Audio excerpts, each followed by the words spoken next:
Making choice? Yes, so first is choice is a mental thing, intellectual thing. The will is the push that you have in that direction. I may make a choice that, well, I want to dedicate my life to serving the mother. But this choice has to be followed upon by the will. There are people who make choices. Like, there is a famous story of a person. He would say, oh, leaving cigarette is very easy. Every evening I do it.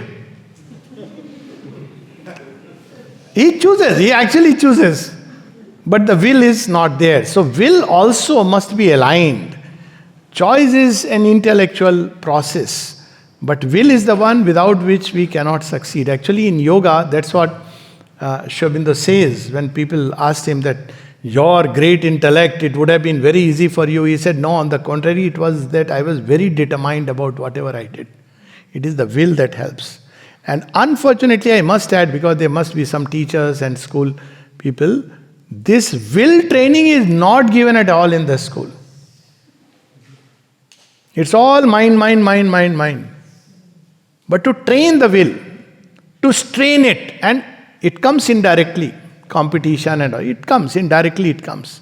It's a kind of training for the will, but invariably for chasing a desire, which is okay in the beginning. But sooner or later, that will must to study for the joy of studies. So you see, the will has to be applied. Now, by the time we grow into adulthood, we have learnt or been trained to apply the will only if there is a desire which is going to satisfy me. That's the problem. So it has to be disabused of that, hedonistic impulse.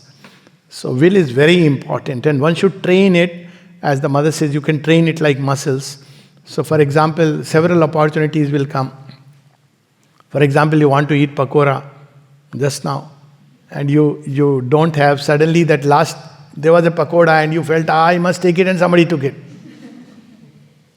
Now you see, that's a training of the will. Several occasions will come. We have to train it so that it becomes strong. Will is very, very important. That's what even and if we join, Isha Upanishad says, Agnena Supatharai. But we can, by offering the will to the divine, it also becomes strong. That's of course there. Because then the divine will supports it and strengthens it. But will is important. Choice is not enough. Both are needed. Will without clarity, of course, I'm not getting to metaphysics, because Sri Krishna says intelligent will. So he puts them together. But in real life, there is a divorce between knowledge, because that word intelligence, will, has a special meaning, and the actual will. Most of us struggle there. We know what is the right thing to do, like that famous sloka somebody would probably remember, that I know what is dharma, but I have no pravrati to do it. Duryodhana says, I know, but I was talking about the sloka. I know what is adharma, but I have no nivrati from it. This is the common condition of the human being. Average, all of us, there's that problem. Yes. Okay, so